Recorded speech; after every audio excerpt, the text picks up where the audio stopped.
Hello and welcome back to another episode of Pop Culture Therapy. It's Advent Nebula and Cruellica Kain. The dominant duo is still here together.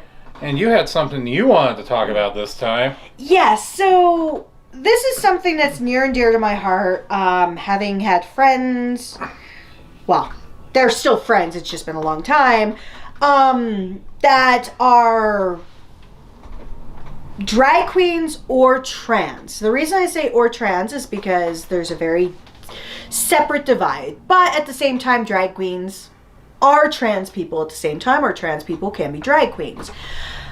But the challenge that we have at this time within our pop culture world, as well as leaking into our real world, is states deciding that one, drag queens are adult entertainment only. And two, that these states consider it to be pornographic. And then you also have on the flip side, this attack on drag queens is not just solely an attack on them, it's also and I say drag queens, but I also mean drag kings, just for reference sake. But also the flip side of it all is that some of the writing, like especially for Tennessee, some of the writing leads into trans men and women.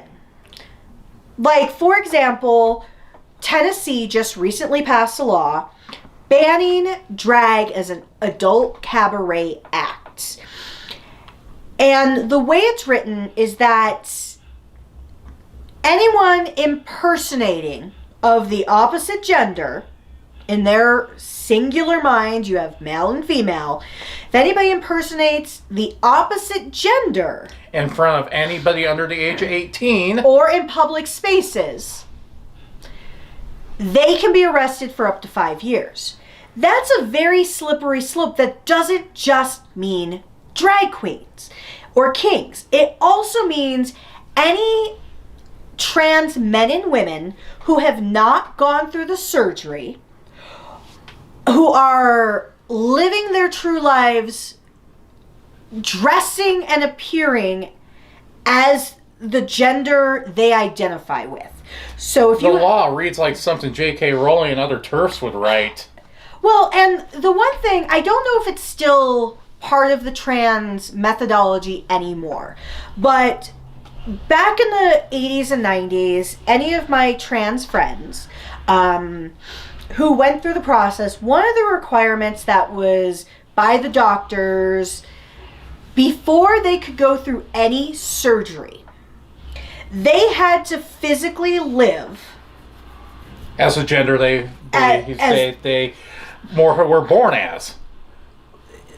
That they identify with, that they're truly born as, but they don't have the physiology. Yeah, because when you're a trans person, you do not feel like the body you were born in as that gender is the real gender you are. Absolutely. It's definitely an experience of imposter syndrome. And so many of the people I knew back then, I don't feel comfortable enough asking someone in this day and age because that's their private experience. But when I asked when I was a kid, I didn't know any better. So I learned by learning alongside these individuals. And also the culture was different in the late 80s, early 90s as it is today. Oh, absolutely. Because one thing that we started to talk about before we were recording is drag has been around a very, very, very long time. Back in the day of plays in Europe and plays in ancient Greece and Rome. Yep. And even in modern day, there are still some playhouses where the role of the woman is still played by a male actor. Well, think about it within Japan. Kabuki theater. Kabuki theater is only male-only theater. It's a male-only theater, and those actors play both male and female parts. And you have that still happening, like you said, with classic Shakespearean theater. You have it when you're going through and demonstrating classic Roman theater, classic Greek theater. Women, for many, many, many generations, we were considered the delicate class. Trust me, gender norms are out the window now, except if you're crazy. But there was this expectation that women would stay home, care for the children, care for the family. Men and upper class women or mistresses or anything like that would be the ones attending these shows with the men. The men enjoyed it. That's why when you read some of the stories written by, I say stories, but plays written by Shakespeare, even though they're female roles, you can tell they're not true female roles. Yeah, you very much can tell. And the same thing, even, I would say, the other insult to all of this is we're spitting on the history of so many drag artists on both sides, both male and female, saying that what they did is now pornographic. Is Dustin Hoffman pornographic in Tootsie? Think of anything like Pink Flamingos or any of the movies with Divine in them. Absolutely. Divine, yes, she pushed the envelope, but she was not pornographic. So are we saying that all of that's pornographic? Are we saying that Robin Williams was pornographic in Mrs. Doubtfire? Yeah, you're really pushing it. It's just like they just don't want any kind of culture that contradicts their way of thinking in this very uptight way. Well, absolutely. Are we saying that the Wayans brothers were being pornographic and white chicks? No, that's just a terrible movie that shouldn't exist. I will agree, but still, it's a context. Pop culture, even our modern pop culture, has men dressing like women, women dressing like men, women dressing as a hyper version of men, or of women, I mean, and men doing the same thing. Let's take two experiences. Let's take Divine from Hairspray, and let's just take Cher. Who do you think is more pornographic of the two? Cher. Okay, let's take Dustin Hoffman and Tootsie next to Madonna. Oh God, it's Madonna.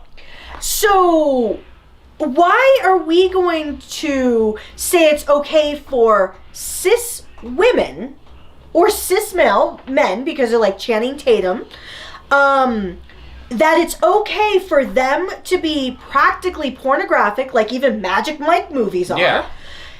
But if you have one person of the opposite, in your perceived opposite gender, because many drag queens identify as either non-binary or as trans, that in your binary focus, it's okay. And I think what's worse of it is it's not just Tennessee. There are multiple states right now. Anti-trans bill in Nebraska is trying to go through, but we have one person that keeps filibustering it. Right now, at the beginning of this year, there are 32 states that have filed anti-drag bans. And a lot of this is stemmed from the repeal of Roe versus Wade, because a lot of people didn't realize Roe versus Wade actually had protections on this stuff. So here are some things that I think, especially when you come into the pop culture lens, that's so terrible about it. First, you had drag queen story time, where you'd have a drag queen in the local area go into a public library and read to kids. They're not reading how to be a drag queen. They're not reading how to be gay or straight or queer. They're reading one of the most innocent children's books, and they're reading what is literally a children's books that are usually classic literature children's books to these kids. And it's not like their parents aren't there. It's not like parents are just dropping off their kids and saying, go hang out with the homo. And I hate to say it like that, but that's how people are acting these days. And it makes me sad. Like, we're both queer. I'm bisexual. I'm pansexual. And so, yes, I will say, being married to a man, most people think people have a lot of misconceptions of what bi and pan are, because especially bisexuality, people have horrible things like, you aren't bisexual, you're either one or the other. Pansexuality gets confused, like, oh, you just have that because you'll have sex with anybody. Basically, people think pansexual is bisexual, and bisexual is like, oh, you just was you just like to experiment. It was just a phase you went through. Absolutely. Like, I can't look at either gender and say, I find beauty in both. And many of my friends are on a very wide spectrum. Kaiju is very heterosexual. Doesn't mean he treats people like shit, but he's very heterosexual. Actually, most of our friends are. Yeah. Most of our friends, I have questions about a couple of them, but I'm not gonna come out for them. There's really only one other I can think of that is, and he's gay, that we hang out with, that is literally pretty much just the three of us. Absolutely. And and that's not by design, that's just because of how we gravitate. But we have friends who are asexual, we have friends who are trans, and this is the other thing that people forget, is that when you're trans, if you're like Chaz Bono, a trans male, he's heterosexual. People will be like, well, what does that mean? He dates women. He is originally a woman. Not anymore. You have to allow them that right. Yeah, when you transition, sometimes you transition to the body you're comfortable with, but you're attracted to the gender that it was the opposite for you. Absolutely. So that makes you heterosexual. And so the reason why I wanted to talk about this is because, one, we have, for example, RuPaul's Drag Race. That is on currently its 15th main season. It's been going on since 2009, which is amazing. It has a number of spin-offs. We have Queer Eye for the Straight Guy. We have so many different shows that are helping to educate heterosexual or heteronormative individuals with understanding what the queer community is about. And yet some of these individuals look at it as it's pornography. Yeah.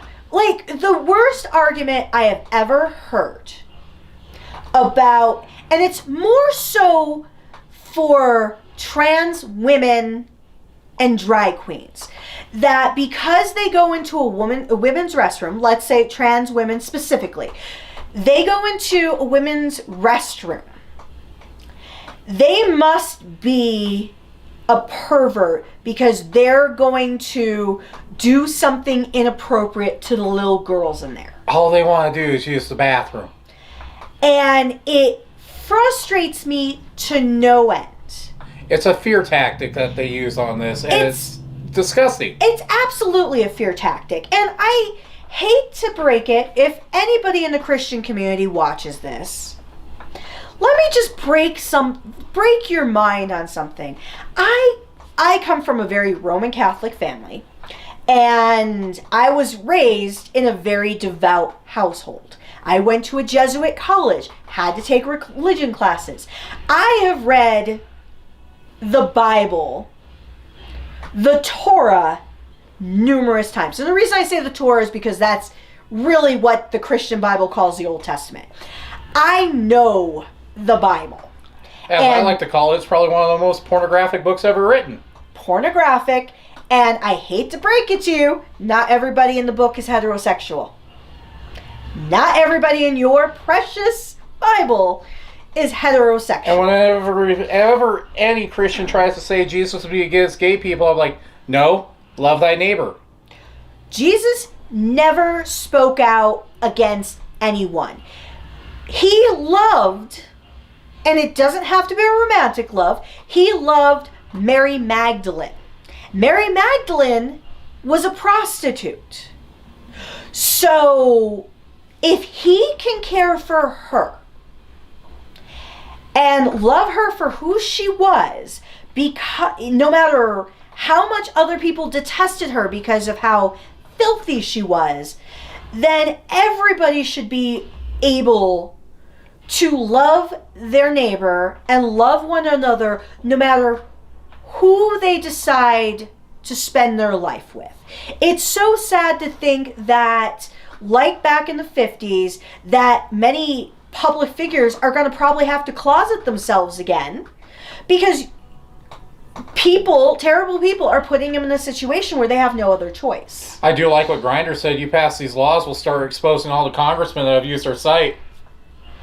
And I think, even though he's a liar aficionado, I think George Santos needs to speak up because he is a gay man who has dabbled in drag.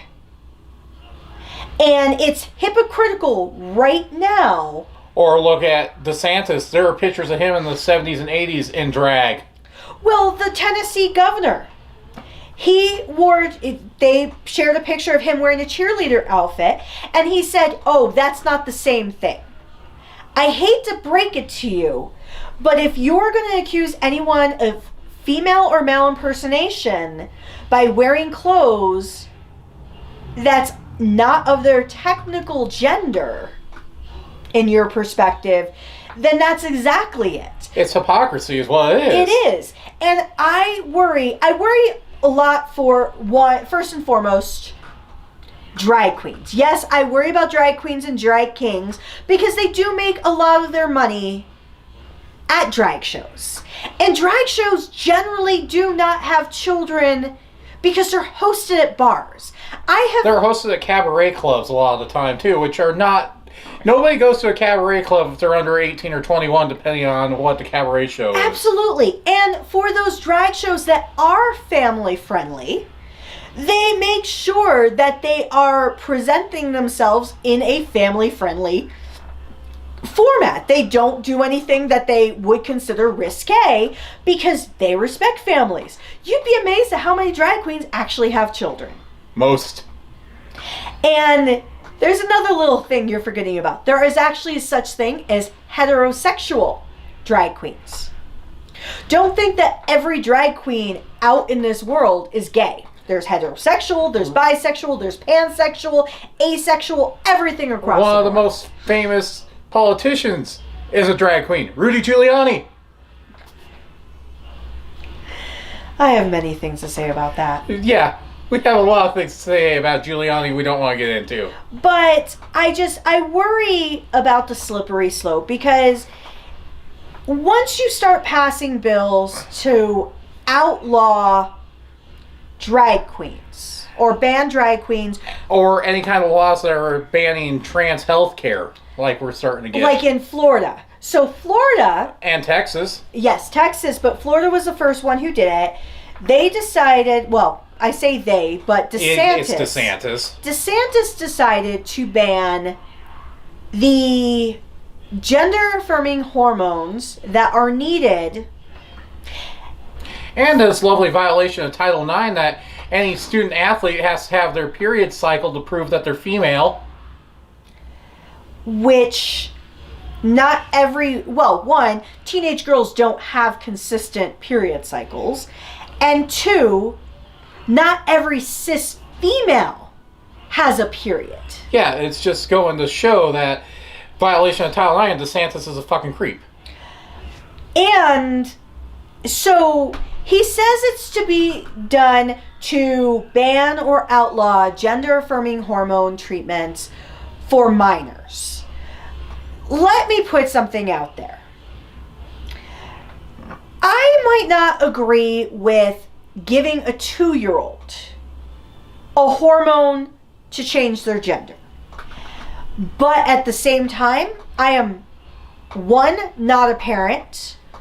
2, it's not my place because they may see something in their child, because children, even at a young age, tend to begin gravitating towards their interests. It may not necessarily mean they feel like they're an imposter in their own body, but they can start gravitating towards their interests.